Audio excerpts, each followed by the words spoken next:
Bien-aimés dans le Seigneur, laisse que le Saint-Esprit nous ouvre les yeux pour que nous puissions voir et que Dieu, le Saint-Esprit, dissipe notre surdité.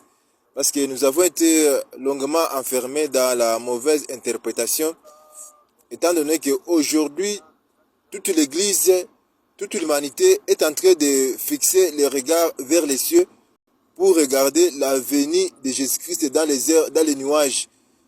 Cette interprétation nous a vraiment enveloppé pendant beaucoup de décennies. Et heureusement, gloire soit rendue à Dieu. Nous sommes au 30e conférence de la RDC. Voilà, Dieu nous révèle parce que j'aime beaucoup Dieu quand le temps arrive où le mystère devait s'accomplir. Lui-même, il vient briser le mystère. Donc aujourd'hui, si je vous parle, ce n'est pas quelque chose que j'ai conçu de moi-même, c'est le Saint-Esprit. Je témoigne le Saint-Esprit. J'élève le Saint-Esprit qui m'a fait grâce et qui m'a révélé ce mystère. Bien-aimé, que les écailles tombent de nos yeux au nom de Jésus.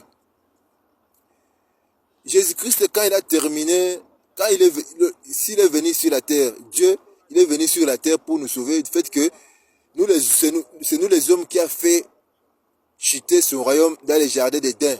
Et les ténèbres a pris la relève. Et Dieu lui-même a dit dans Isaïe chapitre 8, les ténèbres ne régneront pas pour toujours. Et les ténèbres avaient pour prince l'ennemi, le diable. Il ne devait pas régner pour toujours.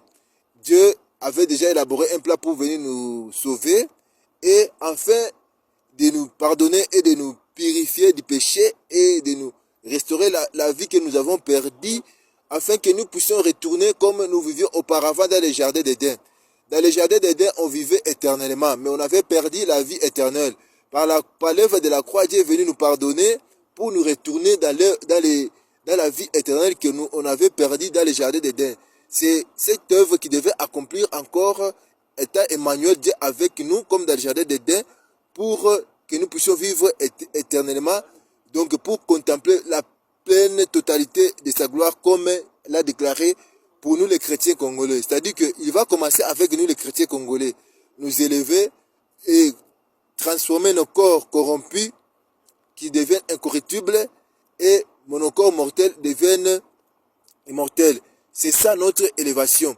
Car le Seigneur Jésus-Christ, lorsqu'il avait déterminé, c'est ça notre élévation et c'est ça même l'enlèvement que nous entendons. L'œuvre grandiose qui va étonner le monde, l'élévation.